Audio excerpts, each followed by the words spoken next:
Okay. Listen, I've had the great fortune to be around some very famous people, some of which are on the stage now, but this next cat I'm gonna call out might be the most famous person I've ever been around. Give it up for Cenat.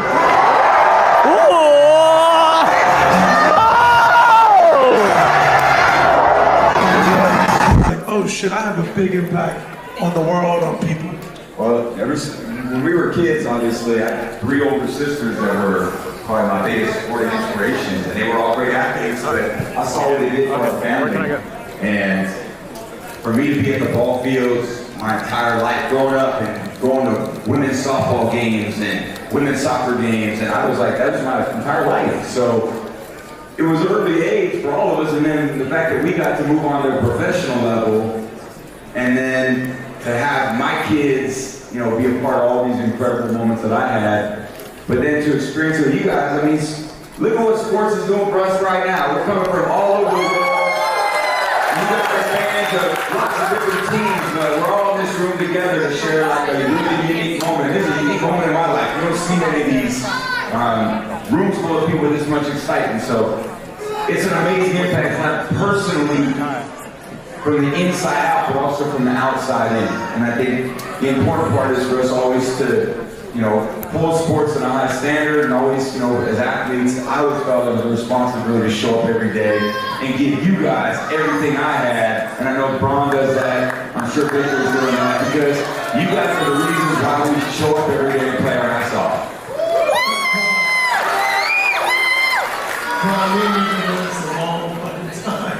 We've been all over the world, from China to all over the place, all over the world. Does it ever cease to amaze what sports can do and bring people together like this, and people getting excited? And is that why you still play and love it? Absolutely. I mean, like you said, we've been all over the world, man.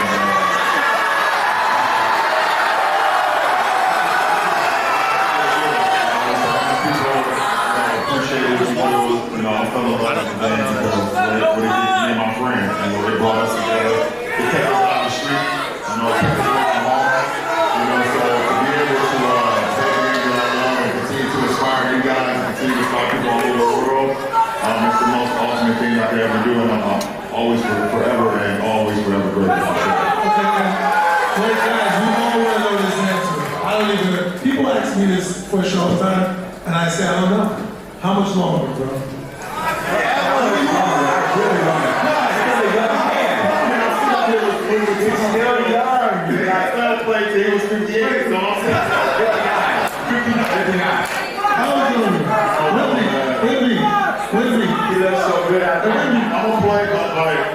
I can't play that much further, and the more time that I play, as long as he keeps smacking my fucking shots and the stands don't make me retire. So You gotta make those records truly unbreakable. You gotta keep going, because like he's worked so hard to get to this point. Now just make it out of reach. That's all everyone else does. I can't even do that. And for you, obviously sports has brought you to a whole other country. Obviously you played around the world. By the way, remember you guys speaking dollars. I thought you were going to win that game. You guys really, that was scary. Unbelievable, one of the best games I've seen. But what is it for you? What does it feel like for you to be in a whole other country playing the sport that you love, living in the city, traveling around America? What does that feel like? Are you loving it? And is it what you expected? Yeah, it's what I expected more. Coming from Europe, basketball first does things here, and it's the best country here to be an athlete by far.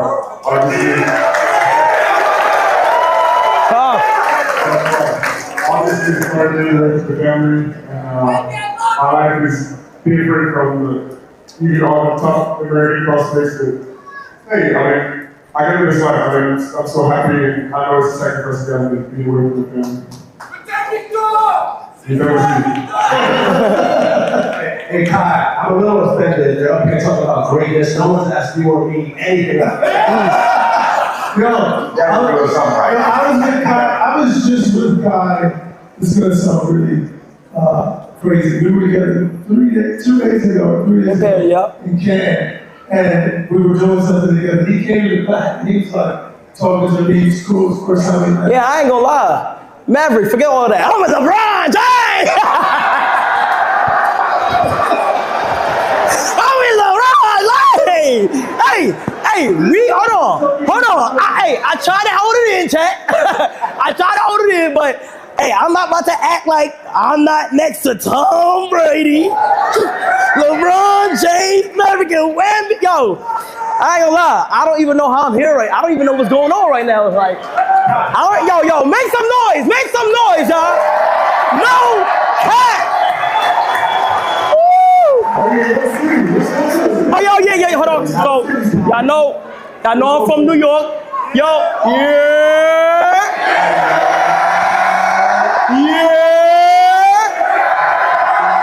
The best city in the world, you are. New York City.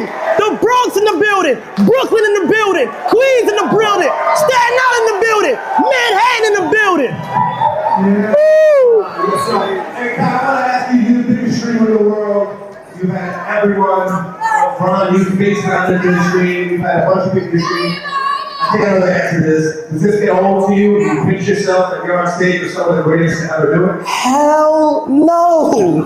I just told you, I don't even know how I'm here. Like, it's like sometimes you just gotta glaze. Like, I feel like, it's just like y'all got like a nice, like, aura to y'all. Like damn, like I feel amazing. I'm just glad to be here. Like, I'm really in the barbershop with the GOATs right now, y'all. Like, I'm glazing. I don't care though. I don't care. Look, huh? Are we on the stream right now? Yeah, we on the street. Wait, hold on. Where my cameraman at? Yeah, we on the street. Yo, chat right there. Yup. My mom is watching. That stream is so big, my mom is watching that stream. So, when we were in the back, Tom was there, Ron was there, Mommy was there, and it was chaotic, whatever. And then this swarm came, and it almost felt unsafe. I'm like, what the hell's going on? I'm like, oh, Kai's here. All right, just to let you know, the levels of just, how do you realize, when did you realize, Kai, that it wasn't just you in front of your camera or computer screen talking to a friend? When did you realize you had a real impact and it was a much bigger thing? Gonna be honest, a riot happened like 3 years ago, 2023, downtown. So let me get into it, try to do a giveaway. I thought 100 people was gonna show up, ended up being 10,000. It was crazy, like, that's when I knew, like, damn, like, I gotta start taking things more serious, I gotta influence, I gotta start being careful with the things I do. So, and I'm just glad to build the relationship that I got with my chat, because, like, without them, like, I'm nothing for real, like, so, like, they know everything about me. We have these memories that I go through. This is gonna be a core memory right here, and I'm just grateful. I'm grateful. God is good. I'm grateful. You've had, I'm sorry, guys. Yeah, I was just saying, that's in that perspective too for all of us, because in so many ways we still feel like the same way, right? I'm sure Brian feels this, I do too. Even though I'm almost 50 years old, I still remember the first moment where it felt big to me too. And I think that perspective for all of us keeps you so grounded, like you meet people, and I think for me now, when I meet all these young NFL players, what I'm going to do is try to help them be the best they can be. Because when I was a young player, all the older guys, they were trying to help me be the best I could be. And so much of life is when you achieve what you want to achieve, and how do you help other people achieve what they want to achieve. And I think the world changes, like how what he's doing and the impact he has. Well, he's impacted the world in a great way too. So life continues to change and evolve, and you learn from the people that are older from you, and then eventually you start learning from the people younger than you too, which is an amazing part. They see the journey they're on, how they're doing, and that continues to inspire you to be better. So it's amazing for me to be up here with you, with your following, all the people you got that follow you every day. My son is a big time fan. Ooh, glaze me. Yes, Tom. Thank you, bro. Tom, one quick question before I come to you with me. How have my Giant fans been treating up in the taking care of? I want to forget that. How does it feel being able to have many sons? See what I got to live with you? And he goes right with me, but I had to make sure I beat him in the games. That's some background over there. You beat him in the big games, so, it's It's okay. I'm going to work a lot. My son lives here, but you guys keep talking on your shit. One thing I've had an up-close seat is to, over the years, LeBron's off-season regimen and how seriously he takes it and how he's always challenging himself to be greater and do new things, incorporate new things. You've had somewhat of an interesting summer, a non-traditional summer that hit the net recently. Talk to us about what you've been up to this off-season. I've been around the world. I was just in China today for 2 weeks, practicing with the monks, trying to put my body through different things that I haven't done before. Well, you can't just casually drop practicing like the monks. Talk to us about what Yeah, like. Are you allowed to talk about it? Were you allowed to talk about it? Of course I am. It was a great experience. My goal over there was putting my body through things it's not used to do, and allowing it to widen my range of movements and strength. And this was probably as different as possible from what I'm used to doing, So cook food every day, it was like a vegan temple, monastery. You heard of that, right? Of course. And Wu-Tang. Thank you. And it was supposedly no picture words to come out because I wasn't isolated, but hey, So Wemby, let me ask you, what you eat for breakfast? He must have lost they couldn't feed you enough over there. So the temple is vegan, so there's no meat in there. So breakfast 5 a.m. was boiled zucchinis and rice noodles. So I had to get out of the temple so I make sure I lose weight and actually eat some real food.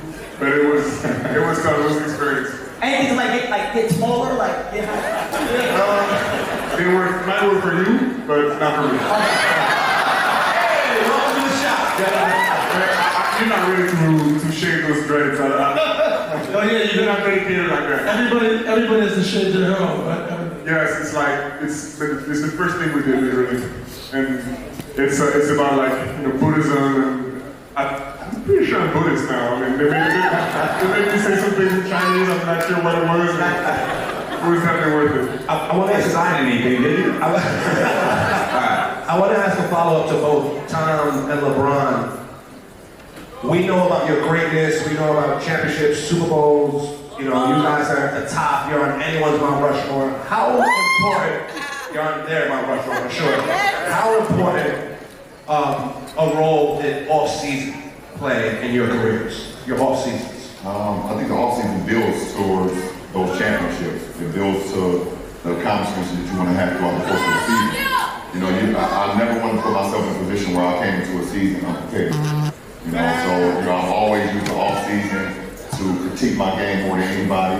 There's not a coach, there's not an analyst, there's not anybody in the world that can, critique my game or critique the way I want to prepare than myself. So, the off-season is all about retooling, being uncomfortable like Wendy was talking about.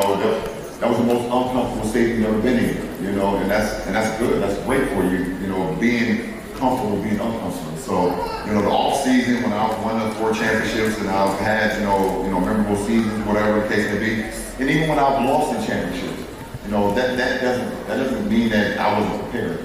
I was always prepared enough to do something off-season.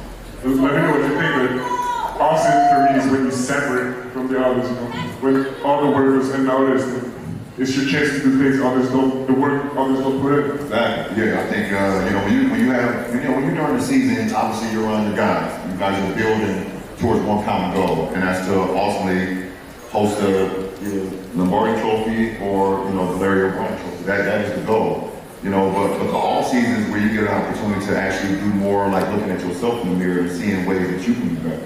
Your teammates ain't with you that much in the off season. You will be with them at some points throughout the off season, and you guys running around and working on timing, or you guys getting in the gym, you guys are working on things. But most of the time, obviously it's been with family, but also for yourself. You have to design yourself to how I am going to be great, to put yourself in the most simulated moments possible. So when those moments come during the season, postseason, games, there's big games, 3 and 4 nights.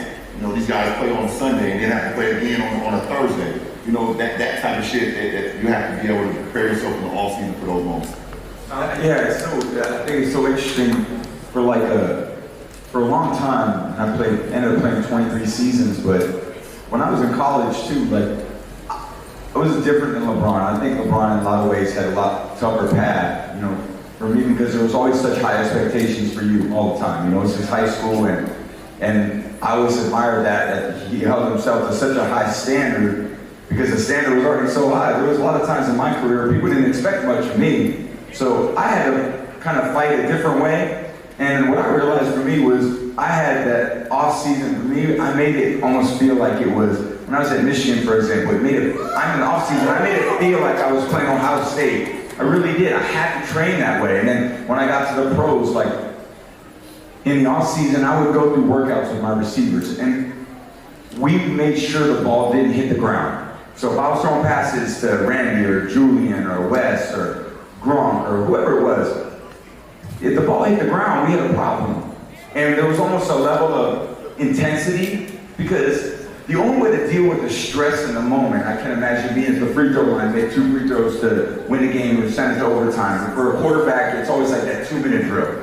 So you practice that 2-minute drill like it really meant something, because you didn't want to wait for that big moment to deal with the emotions of the big moment. I always felt like I needed to deal with those emotions all the time. I knew every moment a big moment. So during the season, it was super important to practice hard and practice well, because I needed all those guys that I got in the huddle with to deal with, man, this is big, man, Cody's gonna yell at me, this is gonna happen. I needed them, you know, to push them outside, like LeBron said, being uncomfortable with, you know, that being comfortable with the uncomfortable. I had to make people feel uncomfortable. I had to make myself feel uncomfortable. You don't want to have to wait till the 4th quarter of the Super Bowl to be uncomfortable.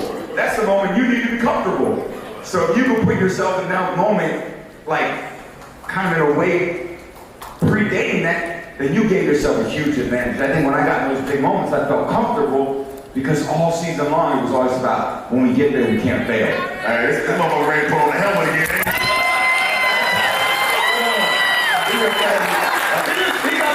I'm ready to go home. I'm ready to go home with time right now. I'll come out of time. We'd have a hard time being Hey, Kyle, we're talking about preparation. You played in a couple of celebrity basketball. What's your preparation been for your celebrity? Yeah. I didn't want you to So, you gotta be Drewski. I ain't too hard. Before the big basketball game, you know, I get in that gym with my boy Chris Brickley, you know, I put some shots. With Chris, I make sure, you know, I get my rest, you know, because I try to make sure if I have a game the next day, my chat not gonna get no streams the day before. Chat, I'm already can't stream. I gotta lock in, I gotta stay focused. I gotta get my rest in, you know, I gotta put my shots up. And all the time, like, I done get a comparison so much. Like, Kai, you play like Ron, you play like Curry, you play like... I'll be like, oh, I know it's like, before I'm up in that tunnel, and I see supporters out there, I gotta stay focused. I can't let it get to my head. You know what I'm saying? I can't. But, if my girl on that sideline, I'm dropping 40. Hey, if my girl on that sideline, I'm dropping 40. So, but that's how you gotta make sure you stay focused and stay locked in. Kai, one of the things I love about you already is I know you're funny, you have fun, but you take shit serious. And when we were together, you were talking about your university, the Streamer University. So where did that feeling of responsibility and helping others, making sure you look after people, where did that come from? And what made you develop the university? Tell us about it. So I got inspired to do Streamer University by watching Harry Potter. Watching it, and I was like, man, this would be cool to do in real life. And I looked at it in a deeper moment and said, damn, I'm at the point where it's kind of like where the platform I stream on is like I'm my own platform in itself. So I can help somebody that's in the same lane as me that might be smaller and give them a chance to shine light. Because I feel like there's a lot of talented content creators, everybody who ain't here that do content, that know how hard streaming really is. But I feel like the talent sometimes, like, if it's in front of the right people, it's gonna go crazy. And Streamer University was a time to bring big creators and small creators, put them in the same world under a college simulation, and get them to like learn different things on how to stream. better, or how to budget their money and do smarter things while they trying to become the best player that they are. And what made me happy is helping them. Like, I'm at the point where I'm like, just helping somebody else out feels good. It feels great. So it's like, why not? And I just loved how that concept did work out and it did do good. So. Hey Kai, I don't know if you realize you actually do have something in common with LeBron. You're both sending people to the University of Akron to get an education, as you are through your LRMR Foundation. Yeah. You are as well. That's funny that you say that because I want to stop by that school. I gotta go visit. I want to go like stop by that school and say what's up. Always welcome. For sure. Victor, in the NBA, have you found other players, older players, being very helpful to you as you've taken this journey to becoming an NBA player? Yeah, more and more. You know, last time I saw Ron, I told him I had some questions for him. I have a note on my phone, you know, with questions I had to ask you guys. KD, Ron. I had the chance to talk to Jokic for like 45 minutes at All-Star, so and I'm taking notes. Like when I'm told something, I don't forget it, and it's super precious for sure. You have any questions for Kai? Is Kai on that list? Yeah. I gotta hear what Jokic and the advice he gave you. Because everything he's on, like, really? It's about to be different.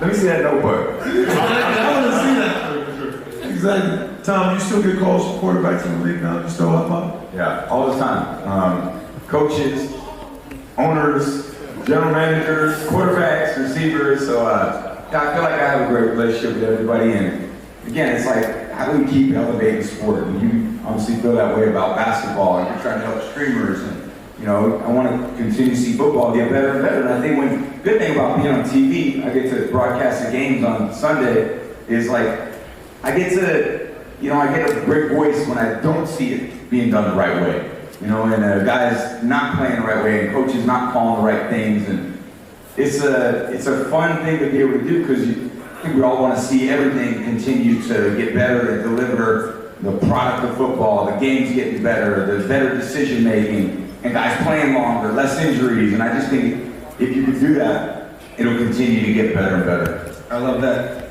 Tom, any advice you could give, you know, to a young man at the beginning of his journey, right? You having maybe the most successful career we've ever seen in football and in sports. Any advice that you wish someone had given you at this stage in your career, Victor?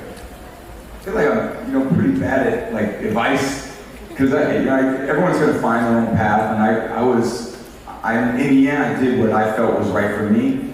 But my journey was different. I had to take some different paths. Like how I took care of my body was a lot different than how a lot of other guys had to take care of their body. And basketball is a totally different thing than football. You know, like I had. You know, Matt mentioned me being a quarterback at one point. Now I'm a lot thinner now because I used to take a lot of hits. So like I'd actually get thick for like the pounding of football, because I had Aaron Donald chasing me and I'm like to run away from him. Hey, yo, that shit hurts. You get thick. Hey, what do you think I said? I thought you said thick. I thought you said I said thick. I'm like, no, I got hit. Yeah, yo. Zach hit. So let me ask you this. This wasn't live. No. Let me ask you this, Tom. I'm going to make an example up. Any advice for someone that maybe he's contemplating retirement, that's playing, let's say, I don't know, like 22 seasons in the sport? Any advice for someone that may be in that space? No, I could imagine, because, look, I went through in many ways what he's gone through, and I think the challenge probably is less physical for him than it is probably mental and emotional. And he's got a lot of other things tearing at him, and there's business things with his children, and now that Bronny's playing, and Bryce is getting older, and he wants to be there for his family, and there's a lot of family demands. And I think the challenge about getting older as an athlete is like, for all of us, everyone here is working, and your work is really important, but so are other parts of your life too. And then you have to make a choice as an athlete, because you don't get to determine when the games are when you're a player. You're going to show up and play when they tell you to play. So you miss weddings, you miss birthdays, you miss Christmases, you miss Thanksgivings, and there gets a point where you're like, okay, I just don't want to give that up anymore. To have a little bit more flexibility in your life, and I think that's what weighs on you a little bit. But there's nobody in my mind that's navigated it as good as what LeBron has. What he's done in basketball, in this age, with all the pressure and intensity that's been on him, Olympics and, you know, the different teams that he's been on, and he's always done things the right way. He's always risen above all the noise and the BS and continues to deliver. So you're witnessing the greatest ever, and I hope you guys all appreciate that. You know what? Like, you know what? I'ma just say it. Bro, you can't retire your game. You can't retire. I can't imagine, like, from my perspective, like, I'm 23, bro. Like, I've been you've been there the whole time, so like, Literally, it's crazy. literally weird. Literally, you can play basketball your whole day. It doesn't feel weird. Well, same for Victor as well. He was drafted before I was born. LeBron was drafted at 12 years old, right? Wow. So, Kai, how many more years you gotta play? For you? Because it's up to you, really. Like, 10 more. 10 more. Is 10 more good for you guys? All right.